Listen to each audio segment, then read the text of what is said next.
At what range should I zero my rifle? As soon as the bullet leaves the end of your barrel or the end of your silencer, it's going to start to drop. It has to meet the line of sight of your scope. So as you're looking through the scope, you're looking in straight lines. Even though this is dropping towards gravity, it's coming up away from the ground to meet this point.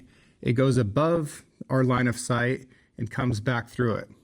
The first point it comes through the line of sight of the scope is called point blank range. The highest point it gets above line of sight is called max ordinate. The second time that it crosses, it's called the max point blank range.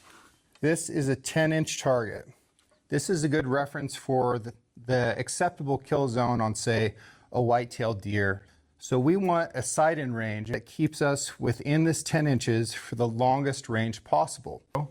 Then at 150 yards, I'm 0.3 inches low. At 200 yards, I'm 1.6 inches low. At 250 yards, I'm 4.9 inches low.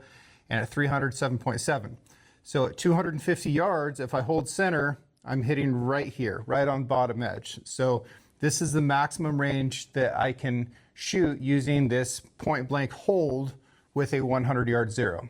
0 to 200, 2 inches low at 250 and 5 inches low at 300.